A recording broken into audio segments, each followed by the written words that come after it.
This is Jimmy Bullard, aka the Bulldog, and you are listening to the Fulham Focus podcast.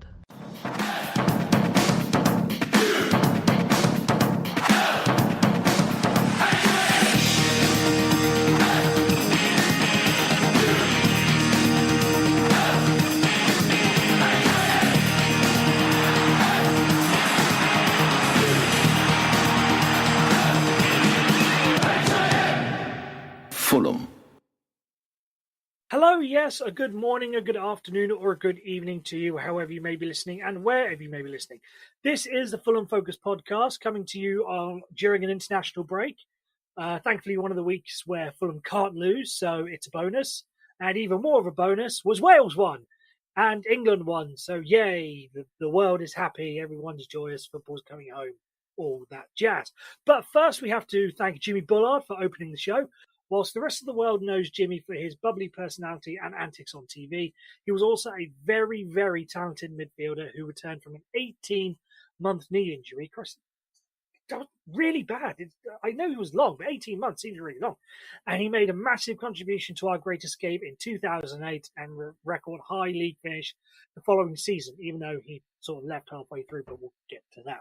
Without his famous Villa free kick and assist for both McBride and Murphy in the final two games, Fulham's history would have been very different. So, Mr. Jimmy Bullard, Sir Jimmy Bullard, for what you did in the short amount of time you were with us, we salute you. But enough about Jimmy Bullard. We need to look from the past and move to the future. And one of the main topics that, again, has been going around the Fulham Focus WhatsApp group is how many players are out of contract, or the state of their contracts, so to speak, at the end of the year. Because we talk about who's going to be leaving, the likes of Sessegnon, Kearney, Mitrovic. We're wondering whether or not they're going to go, but there are a couple of players who you think may have already played their last game for the club. So what we're going to do is we're going to run down a list of the contracts, which Mr. Boisclair has done an excellent job in pulling together, and we're just basically going to see who are we going to have left come, the 1st of July, start of the summer transfer window. Because we've already discussed that Tony Khan has mentioned that the loan players are automatically leaving. So that means Rico, Chambers, Fosu-Mensah, Neutveit, Vieto, and Schürrle. Immediately discount them for what we're going to be dealing with next season. And players out of contract. We'll start with them. Players who are automatically out of contract. Ryan Babel and Lazar Markovic are the main two. Do you see either of them staying with us for next season, sort of working out a way to, in one way or another, play with us next year? Mr. Boisclair, over to you. You put this list together, so you've probably done more research into this than either of us. So I'll let you go first. Babel and Markovic. I think Markovic, I'd forgotten he was at the club anyway. I don't think he's featured at all since Parker took over. He played half the game against West Ham, didn't he, away? But have we seen him since then? I don't think so. With that in mind, I don't know. Will he stay or not? Babel, I'd like to see Babel stay out of the two of them. I'd really like to see him play. He's looked quite good so far in the games that he's played in since January, and I think he'd do a great job in the Championship. But it's another one of those: would he want to play in the Championship, and would there be some clubs in Europe that would potentially take him back? So I haven't got an answer particularly, but all I will say is that I'd like to see Babel stay, and I haven't seen enough of Markovic to know how good he is, really. So you'd like to see him stay, but you don't think he will with Ryan Babel and Markovic on the same sort of level. So in your opinion, come July the 1st, they will not be at the club. Yeah, I think that's probably going to be the case, to be honest. I'd like Babel to stay, but yeah, I don't think he will, to be honest. Okay. I think his ego will take him to somewhere more high profile and maybe in the top flight in another country.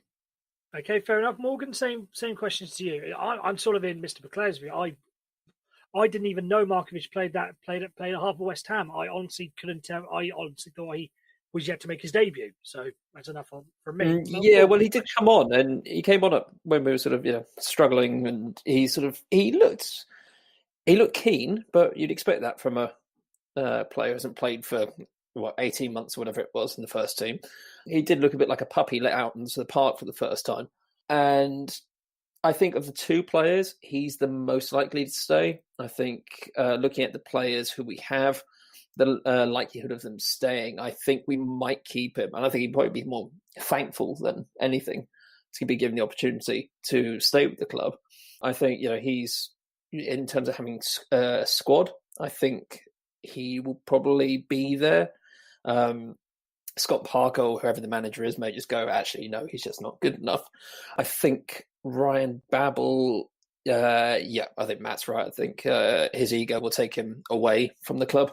He wouldn't be seen, dead playing in the Championship. He'll probably, I would suggest that he's one of those players that might end up playing in the Middle East. Nice last payday. I can't see another Premiership team taking him. I'd like to see him again, but I don't think he will. And I think he's already said that he's had offers come in, but he won't discuss them out of respect to the relegation battle. Whether that's true or not, I'm sure his agent's talking about them. But that's good of him to make that public, though. It was. No, I guess so. I mean, good of him to keep that to himself. Yeah, nice one, Ryan. But he's. I still don't get why his head's red. I mean, he saw him playing for Holland last night, and it clashed horribly with his shirt. He wants to come to you for fashion advice, does he, Morgan? Well, yeah. I mean, it looks all wrong. I mean, I know he likes Liverpool, having not celebrated when he scored, but I don't get it. What's with it? I mean, he played for Besiktas. They don't have red in their shirt. He should have a black and white head. He should, and then hopefully have kept that when he was going with us. So what we can gather is from the two of you, neither of you think that Barbel and Markovic will be here next year. So what I'm going to do... I think Markovic will be here. I think he'll... I think of the two, I think he is likely to stay just because we're going to need players. But and you don't think he'll have any other offers? And will be basically best of a bad bunch? Yeah. Well, as a rule, I get the casting vote in this. We have 1 for, 1 against. I'm sort of swayed by Morgan. I think best of a bad bunch because he was really doing nothing at Liverpool. So if no one would have come in for him then, if he doesn't do anything, no one's really going to come in for him now. So I'll take your view, and I'm going to see if I can put together a team, a formation, whilst doing this. So Lazar Markovic is the first man. Yeah, let's put him on the right wing. I'll put him on the bench. I mean, I wouldn't put him on the actual pitch, but okay, fair enough. But we'll do this as we go along. He may find his way onto the bench eventually. Right. So we now move on to the next category, which is star players likely to be linked with a move away. I think we've covered this enough times, but we're going to be doing this in a different aspect, putting together a team. So Mitrovic, Kearney, Sessegnon, and Seri. Morgan, I'll let you carry on. Of those 4, who do you think's likely to stay? Any, none, who, what, why? So the names again? Sorry. So name Mitrovic. I was just watching Montenegro take the lead against England. Sorry. So Mitrovic, Kearney, Sessegnon, and Seri. Who do you think's staying? How many of them? Who, what, where, why, how, so on? I think likely scenario. I think 1, and I reckon that would be Kearney. I think we sort of discussed this a few weeks ago. I think he hasn't had enough football this year to justify another Premier League team coming in and giving him the money that he wants or thinks he deserves. I think he's on a fairly decent wage at Fulham. And he likes being captain, I think. I don't think he's a particularly good one, as I've said before. But I think he would stay if he sort of keeps the armband. I think Mitro, he went down with Newcastle. He stayed with them. He had a great second half of the season in the Championship, so perhaps he might like the challenge again. I think he's come on a bit. I think considering he'll be 24 in the next season, I think a decent European team will come in for him, if not a Premier League team. I think with Seri, if rumours are to be believed, or what he said in articles, he has no intention of playing in the Championship. And given the talent that he clearly possesses, I wouldn't be surprised if he left. I'd be disappointed because we clearly haven't seen the best of him, and I think he would do a job in the midfield for us. I don't think like a lot of players that drop down to the Championship, I don't think it would be too difficult for him. But I think, his agent will have other ideas. I think he'll already be in the market looking for new clubs for him. We'll get decent money for him. And so that would be useful. And we'll obviously need that considering the whole financial fair play. And considering how Birmingham have just lost 9 points, I think we're going to be very wary of that. Who else have we got? Have I said Mitrovic? Yeah, you've gone through your three. I've got Mitrovic, and I think Sessegnon was the last one. With Sess, considering where he is with his contract, he's got a year left at the end of the season. I would personally cash in on him. I would hate to see him leave, and I think everyone would. We all know how devastating he was in the Championship last year, but I think a team like Spurs or another top team will come in for him. He hasn't had a great season, but he's still only going to be 19 next year. So I think, a team will come in with a fairly hefty bid, take him off our hands, and, everyone wish him well. I don't think he wants, at this stage of career, to be bouncing between the Championship and the Premier League for the next few years. I think, he's given us some great football, and I think he's just going to move on to the next stage of his career. And we will see. Who knows? But I think the likelihood is that he will just move on. Yeah, I'm going to take a much colder approach to this and just look at when the contracts are up. So Mitro is contracted until 2023. So he's contracted for another 4 years. So I think if somebody wants Mitrovic, they're going to have to come in with 50 million, and possibly they will. Maybe one of the Chinese clubs. I can't see, because he's been linked with Spurs, I can't see Spurs parting with 50 million for Mitrovic when they've already got Harry Kane, because essentially he'll be a backup. I'd like to think that he'd give us another season, but he probably won't. So I think somebody will come in and they'll meet the asking price for Mitrovic. Sessegnon, I didn't realise, but he's only contracted for another season with a year option. So I don't think actually it will take quite such a big bid to prize him away from us. If he's only got a year left, then somebody might come in. But I'd really like to think that it'll give us another year in the Championship, Sess. And I think he will. I think he'll stay. I know, Sarah, as you say, Morgan, Seri's been quite vocal in the press about saying that he doesn't want to play in the Championship, or there have been reports to that effect. But again, he's contracted for 3 years with another year option. It's going to take quite a big bid to prize him away, and I'm not sure that anybody would pay it at the moment. He's been hot and cold this season. All right, he's looked a bit better recently, but you're talking big money for these players. And then finally, Kearney, again, he's contracted until 2023 with a year option. So essentially, what's that? Another 4 years plus a year option. I think he's staying. I don't think anybody's going to pay what it will take to break him out of a 4, potentially 5-year contract. So, I think at least a couple of those players are going to stay. Maybe Kearney and Sessegnon. What are your thoughts, Morgan?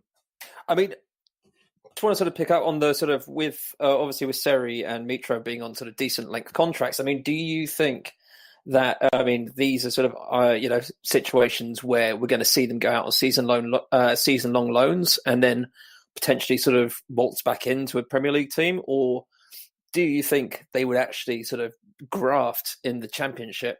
Or I don't know, Seri. I don't think Mitro will. But Seri strikes me that he might have an agent that would really get in his ear, and sort of we could see a bit of "I'm going on strike until you sell me" situation. I don't know. Maybe I'm just being pessimistic, but you might get that. That's an interesting point you raise about the loans, because that's what Mitroglou did, wasn't it? He left on loan and eventually just ran his contract down and left. But I know that is an option. But I also think that the Khans, especially Tony, are stubborn people. And if they want those players to stay, he said it before, hasn't he? Last summer when people were sniffing around Sessegnon, he came out and said, Sessegnon is going nowhere. And we need a statement like that again, to be honest. If we harbour any ambitions of coming back up again, then we need to keep our better players, and that is down to Tony and Shahid, and they need to stand their ground, and they need to make sure that these players, are aware of the contracts, and they honour them. I think Tony was in a better position though at the end of last season to say that, because we've just gone up. And, yeah, you're right. it's his home team. It's sort of like he can sort of say, "Oh no, he'll definitely commit to another year," and he's not going to go, "Okay, but I'm leaving you because I don't want to play in the lower reach of the Premier League." Whatever, he's going to give it a season, and obviously dropping down into the Championship, he can't make that same statement because a player could just turn around and go, "Actually, I really don't want to play in the Championship again." So, yeah, completely fair enough. I take your point. Yeah. So what are we saying about these four then? Do you think any of them are going to stay? I think Kearney, and I would struggle to see any of the other three. Yeah, I'm agreeing. One out of the four. Yeah, I'm agreeing with you. Of the four, I think it's going to be Kenny, so we can put Kenny. I'm interested when you were talking about loans. I want to sort of go about this the other way.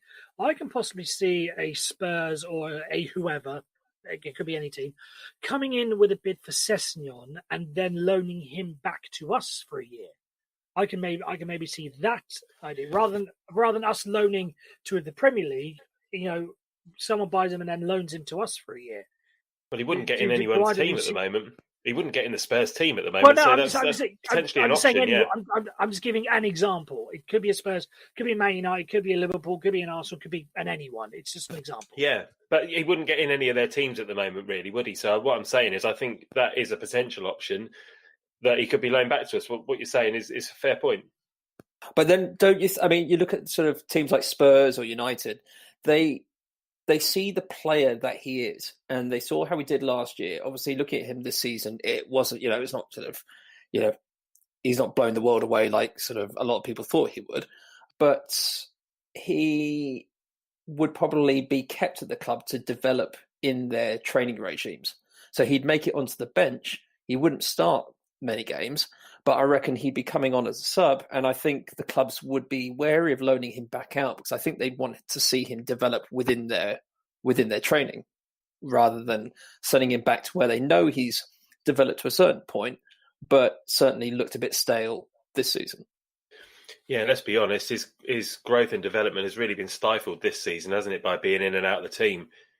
He hasn't really kicked on like we thought he was going to. So have Fulham taken Sessegnon as far as they possibly can? Probably a debate for another day. Yeah. Sadly. I mean, maybe not. Maybe it's just because it's been a really bad season. The management has been all over the place. We don't know what the training's like day to day.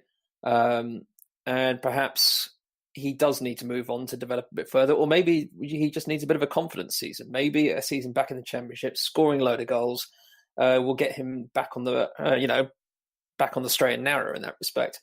But I think if a team does come in like a Spurs or United, they will give him game time, and I don't think they'd want to loan him out.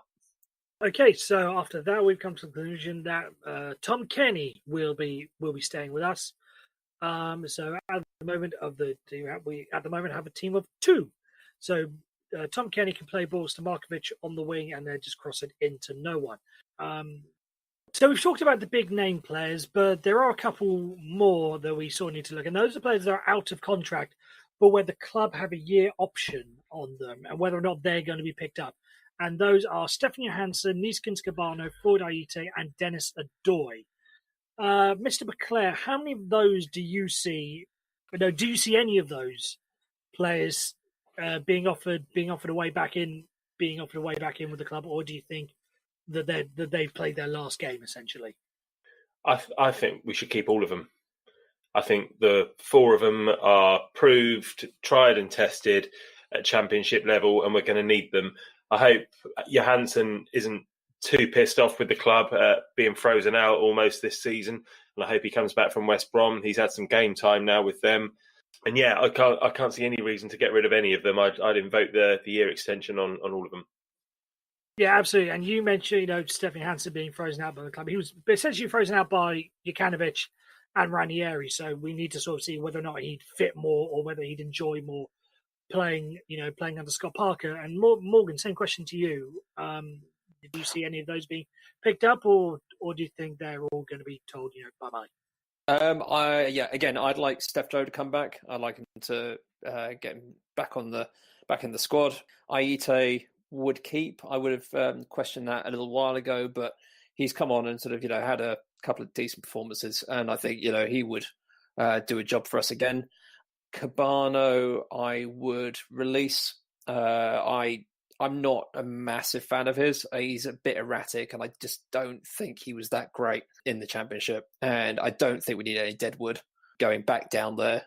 And, it might be a bit harsh. He had some good games, but didn't think he was that great. And Dennis, keep him. Why not? No, everyone, he's popular. He's not the greatest, but I would definitely keep him.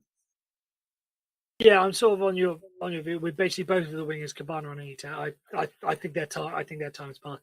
Dennis Doy's a bit of a weird one because we're still basically how good he was in the Championship, but that would have essentially been 2 years ago. Has he lost all the stuff in that 2 years? And to be fair, he wasn't even that good in the Championship. He was okay. He wasn't great. He was okay, but he wasn't great. But I would have him there just because we're going to need the players. And we don't want to have that situation when we went down last time where we lost a load of players and then, and just bring in loads of loan players because that is damaging in the long run, as we're seeing right now. Yeah, absolutely. Yeah, absolutely. So that means of the remaining players, we're just going to sort of come together, put together an 11, see whether or not you agree, whether they've got a place. So Marks Benelli in goal, I think we can all agree. I agree. I'm not sure Morgan does. No. Fair enough. Okay. Benelli in goal. This is basically what we have of the players we have left. Christie, Mawson, for the sake of argument, Ream and Brian across the back. Any changes anyone wants to make?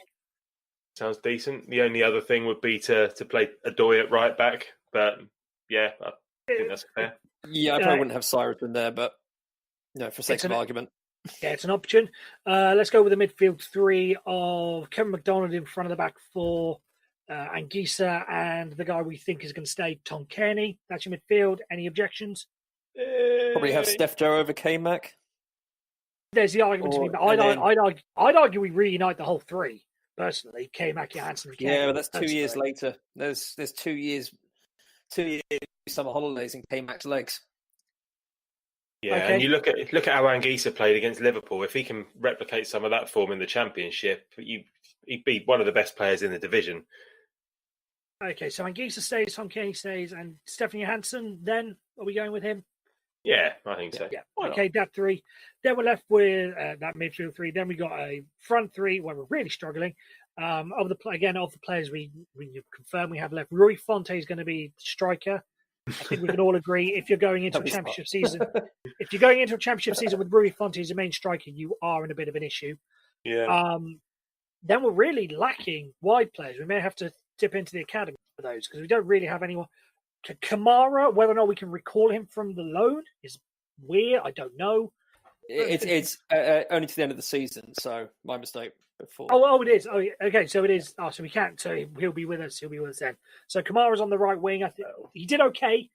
Whether or not he can sustain a full season is a different matter. Then we don't have a left winger. So for the purposes of this, Stefan Sessegnon gets loaned back to us.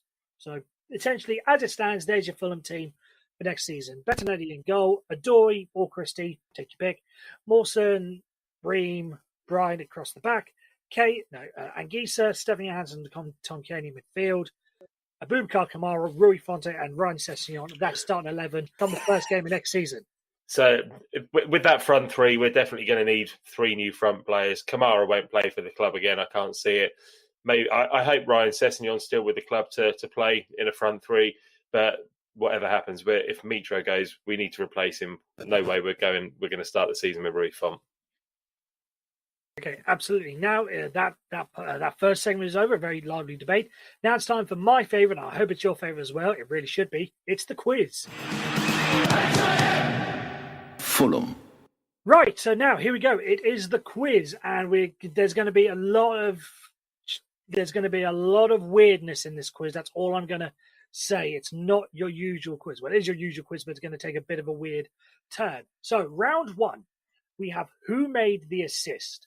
Now, I'm going to mention some famous or infamous Fulham goals that we've scored over the past couple of years. All you have to do is tell me who gave the assist. Everyone remembers who scored, but do you remember who set it up? So we're going to go with home and away. And Matt, Mr. Boisclair, seeing as you're nearest, I'll give you the choice. Do you want the away set or do you want the home set? I will go home, please. You'll go home. Okay. In which case, there's 30. By the way, there's 31 points available for the listeners and a maximum of 21 for the co-host. So we go with this. So you're going for a home lot. Okay. Clint Dempsey versus Juventus. Who gave the assist? Was it Dixon Atuhu? Yes, absolutely it was. I think that's one of the more easier ones to get because everyone's seen that clip 1,000 times. So everyone knows exactly who gave it. It was a bit of a weird pass as well. But anyway, Dixon Atuhu, right. Papa Bouba Diop's screamer against Manchester United. Who gave the assist? Mark Pembridge. Tell you what, you're on fire tonight. I'm amazed you remember that because I thought I was one of the weird ones who got that. So yes, Mark Pembridge. I remember that one as well. I'm going to be terrible at this, but I got that one. Yeah, of course you did, mate. Of course you did. Yeah, exactly. After the fact. Right, okay. So, last one for this round. Ryan Sessegnon's equaliser against Derby in the second leg of the playoffs. Who gave the assist? Oh, man. I'm trying to think where it came from. I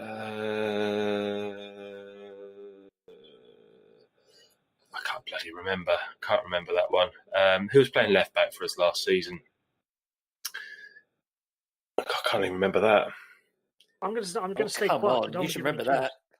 Do you remember the summer? The what? Remember the summer? Everything about who we wanted to sign over the summer. Oh, of course, yeah. Matt Target. Was it Matt Target? I'm afraid it was not. This isn't like question sport. I can't throw it over, but it was in fact Stefan Johansson who gave the assist because it came off his chest. It sort of bounced towards into Ryan Sessegnon's path. I remember. Yeah. Okay, so that means, Mr. Morgan, you have the away. You have the away round. That doesn't make it any more harder, but again, right. So your first one, Ryan Tunnicliffe's chip in the 4-1 win away to Bristol City. Who gave this question? Is it Ross McCormack? It was not. It was everyone's favourite ever left back. It was James Husband. Remember how good he was for us and is now, I think, playing for Oxford in League 2 or someone in League 2. I think it is Oxford, isn't it? I love that. I get the Dempsey chip against. I get the Dempsey chip against Juventus, and you get some random goal from a shitty season a few years ago. As is the case, any complaints, send them Danny's way. He comes up with it. Right, number 2. This is a much more famous one, so this one should be a lot easier. Simon Davis in the Europa League final. Oh, it should be easy, but you got to remember, I was watching this in Australia, and it was about 6 a.m, and I was really tired. I was about 15 pints deep, and I remember. I was 16 pints, and I remember.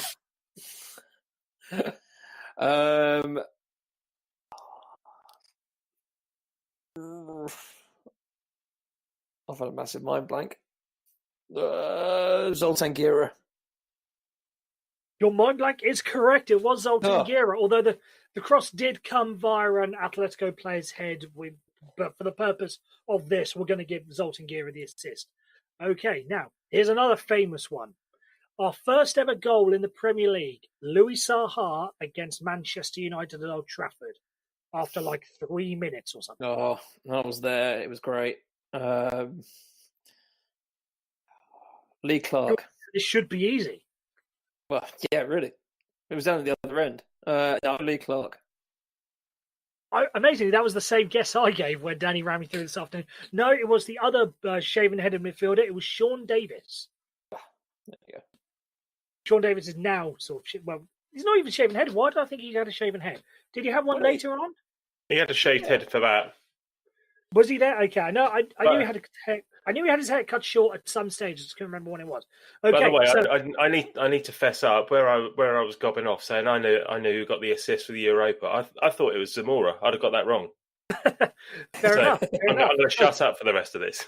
Yeah, good thing. Well, hopefully you're not going to shut up for the second round. But anyway, so yeah, after that round, Mr. Boisclair has 2 points, and Morgan Calton, I'm not going to call you Calton again, has 1 point. We now move on to round 2, which is Danny's favourite for reasons that shall become clear. We've done this before, and it didn't quite go down well, but for some reason, Danny wants to bring it up again.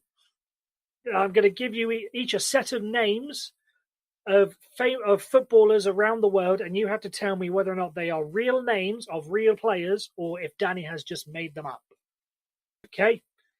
Morgan, you get to go first. Do you want set 1 or set 2? I don't think it really matters. I will go with set 1. You'll go with set 1. Okay. So your first one, is this a real player or someone Danny made up? Andre Muff. Oh, dear. I'm going to go real.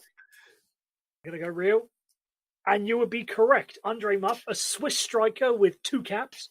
He played most notably for Grasshoppers FC and FC Basel. He retired in 2009. Otherwise, we would have played him in the Europa League. Okay. Did you have a shaved head? I've no idea. Oh, God, I just got that. That's excellent. Excellent wit by Morgan there. There's excellent wits. That's what you come to this podcast for. Okay. Number 2, Hugh Balls. Well, Balls, it's a fairly normal name, so I'm going to go real. That's incorrect. That is a fake name. That's a fake one. Okay. And I'm only going to guess this is how it's pronounced because of the way it's there. But, God, I can't say that. Right, okay. So I'm going to guess this is how it's done purely because of the way it's written. Wankar. Oh, Wankar. I remember there was I think that's true. You're going to go real? Yeah. But yes, Wankar is real. He's a left winger who began. Shush. He's a left winger who began his career with Real Madrid and even made 1 appearance for them. He currently plays for Malaga in La Liga, so anyone who likes La Liga, he still plays. Watch him. Funnily enough, it is his 29th birthday on Saturday. So on behalf of the whole Focus team, happy birthday, you Wankar. He's not Brazilian, he's Spanish. No, but again, blame Danny for the way this is written. So that means you scored 2 points off of that. And Mr. Boisclair, you get set 2. So question number 1, Brian Pidas. He's American, isn't he? I think he's real. He is real, but I don't think he's American. He is a winger who, for fuck's sake, I should have read this through. He is a winger who had a hard time at Newcastle United in the 97-98 season, failing to make a single appearance. He also played for Feyenoord and currently plays for a Dutch team called Riederkerske Voetbal. I'm not even going to say that. RVVH. That's how it's acronymed to. RVVH. Okay, so you get that one correct. Number 2, Serjar Bastard. Serjar Bastard. It's so random. I'm going to say it's true. He's real. This isn't. This you got it right. He is indeed true. He played for a team now dissolved called Upton Park in the late 1800s, and actually went on to become a referee. Right. Okay. So your third and final one before we get this god awful round over. Rod Fanny. God's sake. Made up. Made up. It is in fact real. He is a centre back. He's currently 37 and has 5 caps for the French national team. He plays for the likes of Nice, Rennes, Marseille, and Charlton Athletic. So we should have come across it. We should have come across him in the spring. Should have come across Fanny. Oh, we found the level. We found the level. I love it. Why don't we just do this every week instead of discussing the god-awful season we're having? This is... right. Okay, moving on. Round 3. And funnily enough, you each have 3 points each. And this round is all about threes. Because I want you to name me the last 10 players to score a hat-trick for Fulham. Now, for disclosure, this is the last 10 players to score a hat-trick, not the last 10 hat-tricks. So, for disclosure, there are 2 players in here. 2? Yes, 2 players who scored 2 hat-tricks, but in the space of time, it doesn't count. So, if you give me their name, then you count for both the hat-tricks, if you see where I'm going along. Mr. Boisclair, you're going first. So, the last 10 players to score a hat-trick for Fulham. Okay, Paul Moody. Paul Moody. That is incorrect. Okay, I was Mr. Morgan. just wondering how far back we went, but yeah, that's I'll shout for the. Hang on. You know what I'll do. I'll give Matt his guess back for the purpose of this. It's going back to September 2000 is the earliest one. Okay, so September 2000 is the earliest one. So, Mr. Boisclair, I'll give you your first guess back. So, December 2000. Okay, let's go with Louis Saha. Louis Saha indeed scored that hat-trick in a 5-1 win against Barnsley. So, Mr. Boisclair gets 1 point there. Morgan, to you. I'm going to go with Steve Malbranck. Malbranck. Steve Malbranck indeed scored a hat-trick against Charlton in the FA Cup. Mr. Boisclair. Ross McCormack must have got one. Yeah, we're rattling through these here. Ross McCormack is one of those who scored 2 hat-tricks. 3-2 in the 3-2 win against Nottingham Forest in January 2015. And then the penultimate game of the season where he had that last-minute run against Middlesbrough with the goalie all the way up. Chaos ensued. The 4-3 win there. So Mr. Boisclair gets a point there. Morgan, to you. I will get an easy one out of the way. Ryan Sessegnon. Away to Sheffield United, indeed. That was the latest one, by the way, for anyone who's interested. Mr. Boisclair, to you. AJ QPR. That was the first one that came to my mind when we had this. So yes, AJ against QPR. Another one, please, Morgan. I will go with everyone's favourite Russian Pavel Pogrebnyak. So Pavel Pogrebnyak. Yes, that is another one. Let me run through. 3. You have 2 guesses left. Mr. Boisclair, to you. Clint Dempsey must have got one. Clint Dempsey didn't get one. He got 2.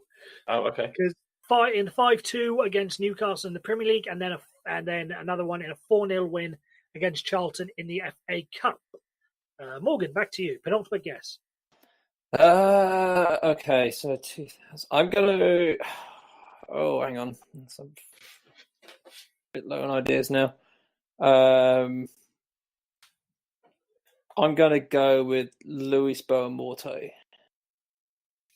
That is an incorrect guess. So, Matt, Mr. Boisclair, you have a chance to extend your lead. Barry Hales, Watford.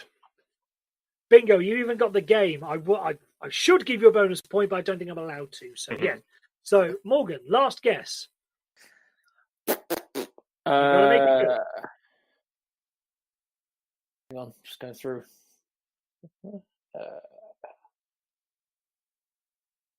Where are we? How many have we got? Get off Google. Let's go with Bobby Zamora. Incorrect. The last one that's missing. You've got all of them except for one. Pretty famous one. It's Junichi Inamoto. Oh, Bologna. In the Intertoto final. So I forgot that one. Yeah, so after round 3, so for the purposes of they got all 9 except for the one with Junichi Inamoto. So now round 4, final round. Guess the player, and as always, run through the scores just so you know. If you get it in the first 2 guesses, you get 5 points. 3rd and 4th guess or clue, you get 4 points. 5 and 6, you get 3. 7 and 8, you get 2. 9 and 10, you get 1. Mr. Boisclair has a 2-point lead going into this final round. So, Morgan, if that plays into your tactics in one way, in any way, by all means, go for it. So, clue number 1. This player is 6'2". 6'2". Number 2. He made 107 appearances in all competitions. No guesses? We move on to number 3.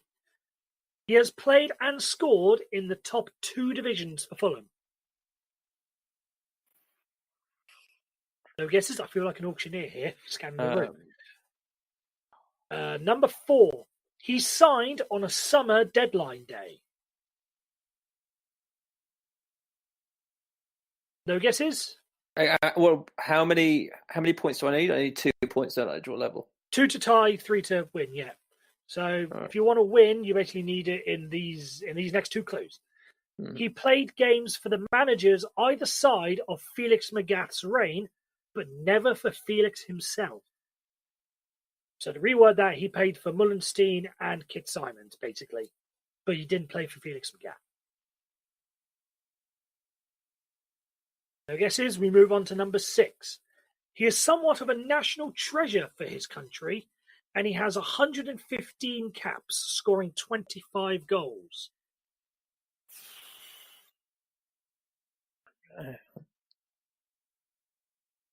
No guesses, Morgan. I'm going to give you some little bit more time because this is the last one to win. You got to have a Anything? stab. You got to have a stab at it. Or do you want to play for the tie? The choice is yours. I'm going to have to play for the tie because I'm having a mind blank at the moment. Okay, you play for the tie. Okay. Or the draw, as we British like to say. Okay, question number 7. He scored 13 goals for Fulham, and it's fair to say he was a scorer of great goals. I'll have this one. Great goal scorer. Brian Ruiz. Brian Ruiz. Goes for Brian Ruiz. Yeah. Brian Ruiz. I think, yeah. Morgan, do you wish to concede? I wish to. I will agree with Mr. Boisclair and go Brian Ruiz as well. But let's see if you're right. We could be wrong because was someone a couple of weeks ago who was on with me who was absolutely convinced that it was one. I think it may have been you, Matt. Who was convinced it was Brian McBride when it was someone else. I remember this. It may not be you, but I remember. So we've got to go through just in case anyone else at home is still thinking. Okay. Question number 8. He has captained and scored at the World Cup whilst being a Fulham player, most notably against Italy. Okay. Question number 9. This is rattling through because you should know this by now, but just in case. Who can forget this player's awful debut at home to Blackburn Rovers? Still thinking. And number 10, rather. This player has perfect hair and almost certainly uses a lot of conditioner. 3, 2. It is indeed Brian Ruiz. So Mr. Boisclair takes the point there. What was the game? Was it? I made you got that. What did you get it off of? It was the 13 goals. I got it in the one. I got it the one before. It was but you who just I was wanted thinking to be sure. of. Yeah. Okay, fair enough. So yes, the answer was indeed Brian Ruiz. So at the end of the quiz, Mr. Boisclair wins it with a score of 10. Mr. Morgan coming up short with 6, as is traditional for Morgan. Is that traditional for me? You heard him laugh, therefore I'm okay to say that. Right. Prizes. So your victory, So your prize for winning, Mr. Boisclair, is indeed, from Brian Ruiz himself, a bottle of Costa Rica's best brand shampoo and conditioner. On its way to you. I don't know if you're a man who uses shampoo and conditioner, but if you want to use it, it is there. I've been known to use shampoo. Fair enough. But not conditioner. Right, okay, that wraps up the quiz. Now there's one thing left to do. It's to preview Manchester City. Fulham. Right, I don't think there's really much we can discuss about this, rather than how many goals are we going to lose by, unless there's anyone. We didn't score up at the Etihad, did we, this season? Why am I thinking we did? No, we didn't. We didn't. No, is there 3-0, wasn't it? Maybe 3-0. I've tried to wipe as much of this season out of my memory as I possibly can.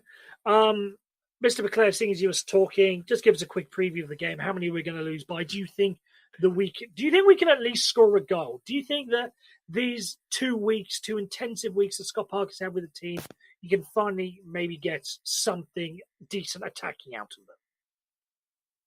I think we might score, but we're going to get a pace in. I think the only thing we can possibly do is park the bus in front of the goal and stop the Man City players from getting off their bus. Just stand there and hold the door shut, and then we might get a point. Otherwise, it's going to be a pace in. That's all I've got to say. Fair enough. Mr. Morgan, same question to you. If you have anything else to add, if you could think of anything else to add.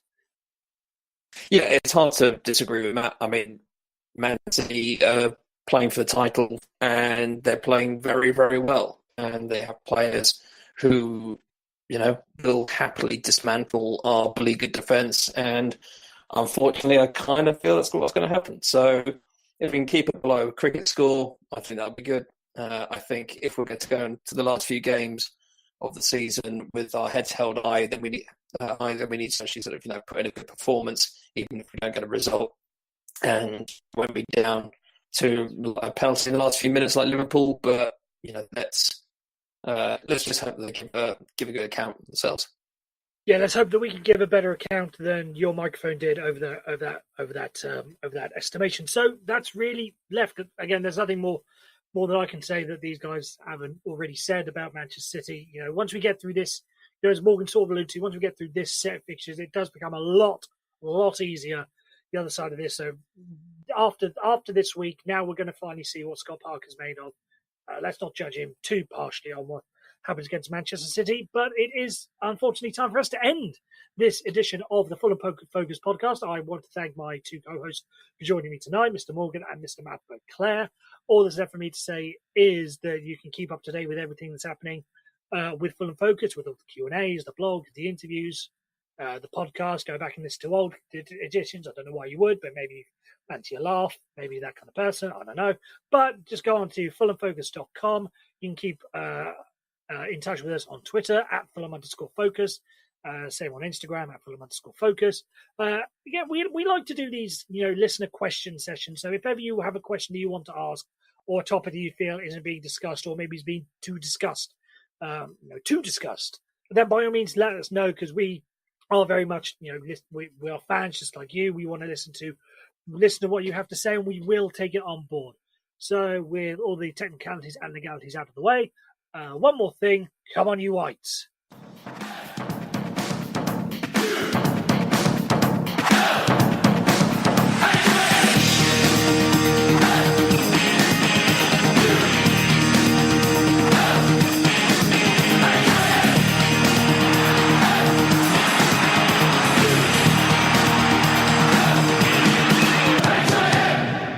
Fulham.